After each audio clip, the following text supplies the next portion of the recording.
All right, Robert, let's just start with what we were just talking about with younger kids and overloading, especially, let's just say, specializing in baseball year-round.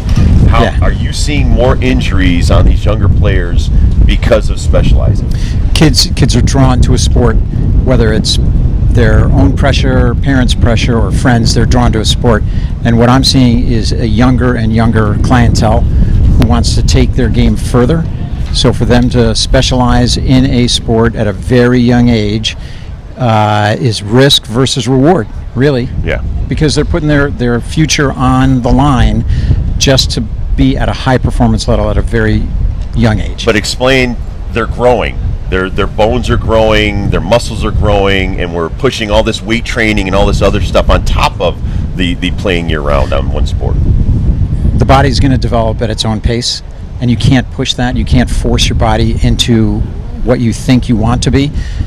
Respecting your growth, respecting a good, healthy, nutritious approach to your day is important. But these kids are growing, and the stress and strain that we see as sports medicine specialists are muscles that are plugging into growth plates, and that kid is going to experience an early overload to that growth center, and that translates not only into pain but into their future. Is the bone going to grow correctly? Are they going to be able to perform at their level? It's not negative to start at a young age, but that individual has to be guided to be able to perform and carry their career, not just for a season, but for the next 15, 20 years. Dr. Waskowitz, Orthopedics Associates of Hartford, one of our favorite docs to have on because you cover the gamut in sports medicine and orthopedic surgery. What about this phrase? My kid's already had his Tommy John. What about that phrase? I love that one, especially a kid's not even in college yet. So I'll do a flip side to that. I'm at the grocery store last week.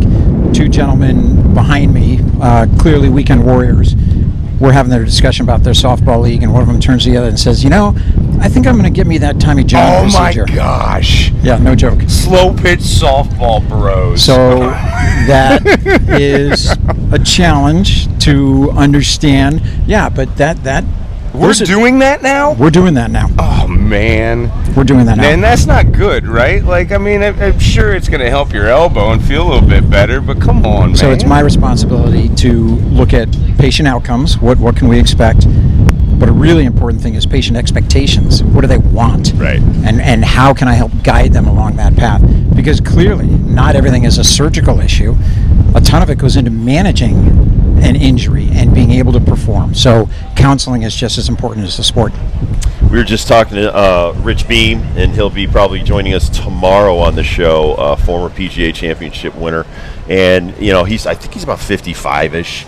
And he was complaining of different maladies, hips and arms and stuff like that. As we get older, I'm 61, and we want to get out there. I mean, talk about some of the things necessary: stretching, good nutrition, not just going out there and thinking I'm going to whack a ball around. And like for me, I'm going to hit it 110 times. These guys might hit it 70 times. Explain that to our listeners. Hey, you got to prepare yourself before you go out there on the weekend. Yeah, my three pillars of performance: stretch, strengthen, and cardio. And if you're not doing that, you're allowing risk to enter the equation. So you got to stretch, you got to strengthen, and you got to do some form of cardio. The other keystone to that is your mental health. And again, what do you expect? Why are you doing it? What's the enjoyment that brings? We all know that.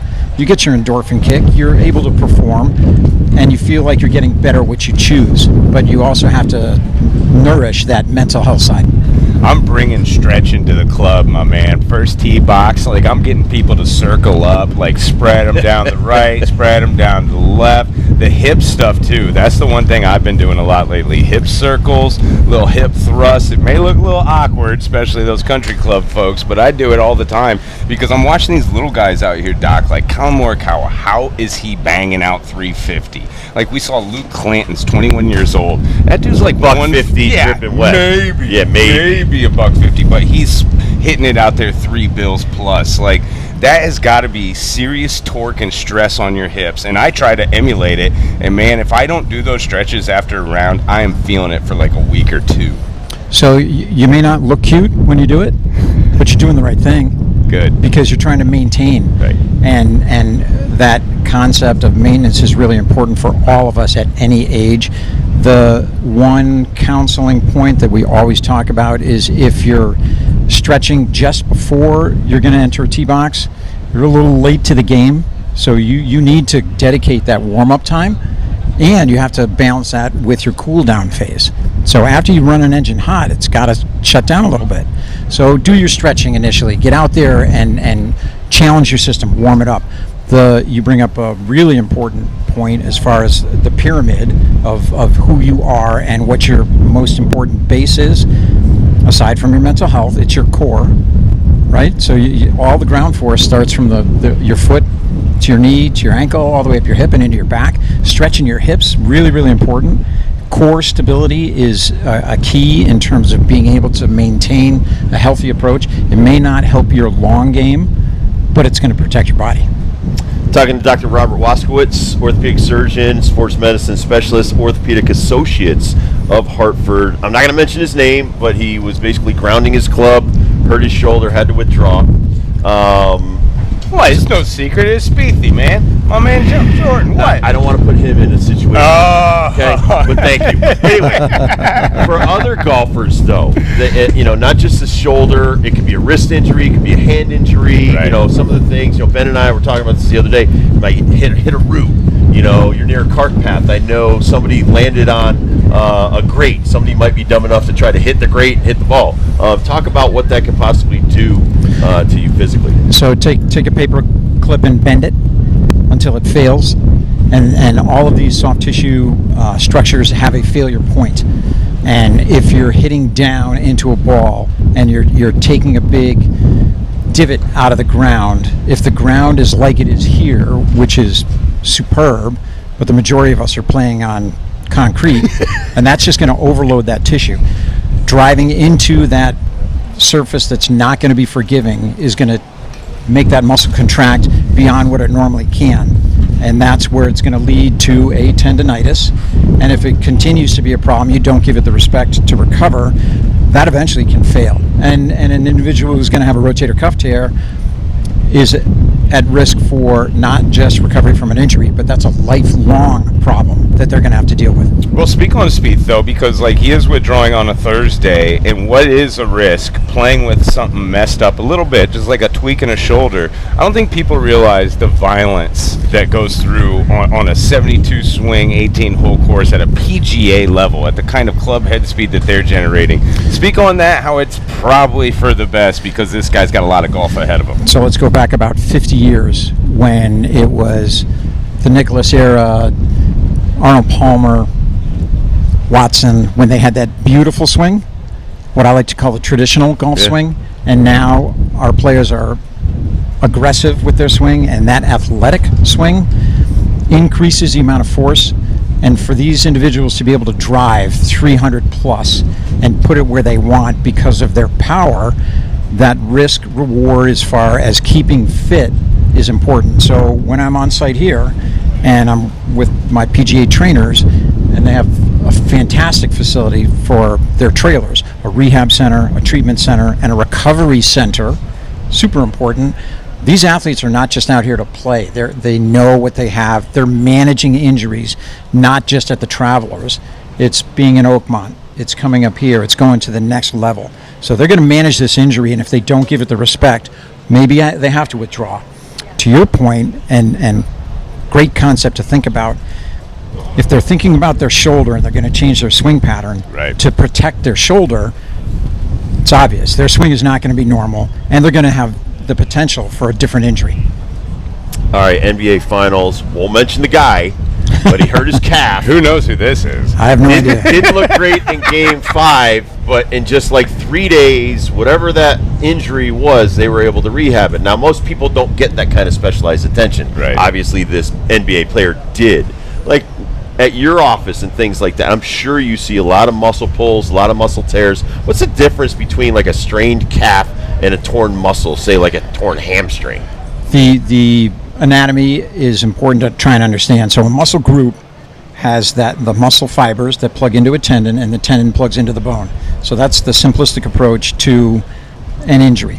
When you injure like a hamstring, and you guys have seen it, I would assume that every listener Just saw Sean Casey has had. tear it at the Savannah Bananas. Yep. Needed surgery. Yep, it's location. It's where it's torn. man. It's where it's torn. I think And it if came it's- off the bone. If it's within, Which you're smiling because but- you'd love to repair that. Well, if it's within the muscle, and this is why, quote unquote, hammies dog an athlete, they never really go away.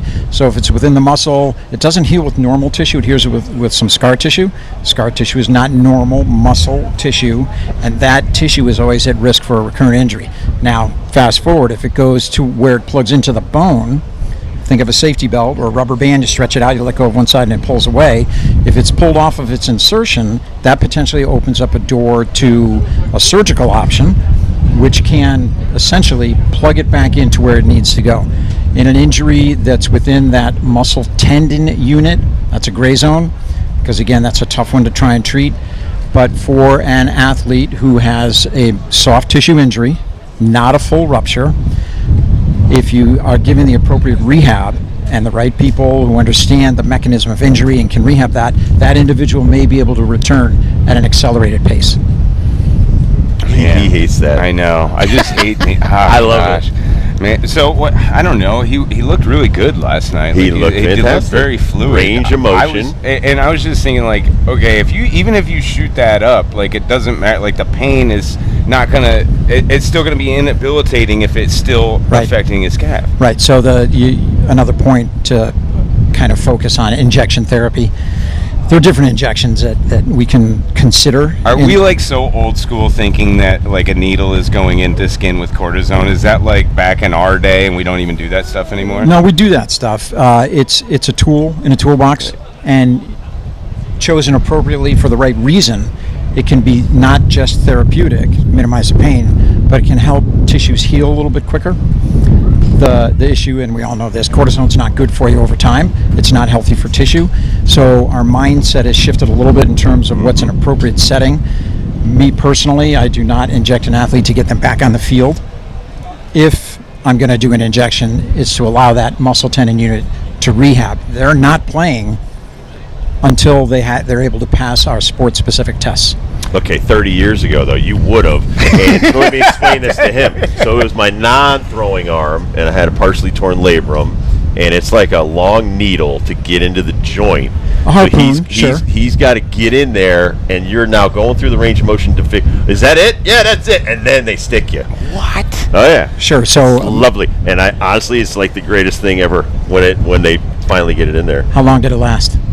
Couple weeks. Couple weeks. Whoa! I had a bunch of them. Yeah. I shouldn't have. That's why I never did it in my throwing shoulder. Yeah. But Pick and choose But the right- I had to get back out there. And usually they wanted you to wait 48 hours. Yes. I went out there that night. Yep. Because your team needs you. Well, it's not that it's old school, but I would say that we've gotten a little bit smarter over time. Right. I come from 3 generations of physicians. My dad was an ortho. My grandfather was a general practitioner. So I've heard it over 60, 70 years of practice, what's appropriate to do for the right reasons. And yes, back in the day, quote unquote, there were decisions that were made Right. in order to return to play. Man, that's why I love you, because you've seen a big gamut of Well, evolution let me of ask you, sports 50s, medicine. 60s, what were they doing back then? I mean, like How many Tommy fingers John- am I holding up? Well, Tommy, You see this dirt well, no, dips, but but Tommy right John, here. Tommy John, Frank Jobe, and all of his guys, they started that in the mid-'70s. Yep. I mean, what were they doing? Like, I know Jim Palmer got hurt before that, and he wasn't good for a year, but then he came back. I mean, what were they doing like 50s, 60s when a guy blew out his knee, Right. like a Gale Sayers? Gail Sayers, superb. Yeah, they were making good decisions. Absolutely. That's why they were good at what they did. But the technology was not there. So back 50 years ago, 60 years ago, we didn't have the current technology that we have now. And the point is, diagnosing an injury has become very specific these days. We're snipers. It's not a shotgun approach. And that decision, going into it with open eyes, understanding what the injury is, 50 years ago versus current, we're being thoughtful, number one. Number two, we're looking at those results 50 years later. So what are those individuals who were treated 50 years ago with a cortisone injection? How's their knee now? Well, it's pretty obvious. There are a lot of individuals who are limping because of degenerative arthritis, and we have to look backwards and say, did we do the right thing with that? Given the time set that they were in, those decisions were made for their health, not necessarily to get them back on the field. Now, Right. we're going to kick that around a little bit, but I'll always fall back, and decision was done for the right reason. Dr. Waskowitz, Orthopedic Associates of Hartford. I also love your insight here at the Travelers Championship because you do get to go into these PGA trailers. We did see Scotty Scheffler walk out of one on Wednesday. It looked like he was feeling great, and he's been playing great. But take our listeners through that. Like, what do they do pre and do all of them post round show up to that traveler or that training trailer? Yeah, the trainers here on site are phenomenal, and they care. Let's just start with that foundation. They care. And they're working for everybody. Like, it's right. not like a team, No. you know. You're working for everybody. Right, everybody that walks in the door is treated equally. I would say that the majority of the professional athletes do come in and they do their warm-up first. The trailer is open early and it closes late. So they will come in and do a pre-set workout, get some treatment, some therapy by the trainers, and that can include what we call modalities, whether it's ultrasound treatments or massage treatments or dry needling, and they can get prepped for that round. They go through their discipline, they play their round, and then the majority of those individuals come back to the trainers afterwards to have that post-workout workout to keep them at maintenance. Maintenance is the key with this because they're going to carry that injury from tournament to tournament. Robert, always Wow. fascinating to have you on. You are the best. Orthopedic Associates of Hartford, Dr. Robert Waskowitz. He is one of the best. Thank you so much for your time. Privileged to be with you guys again. Thank you.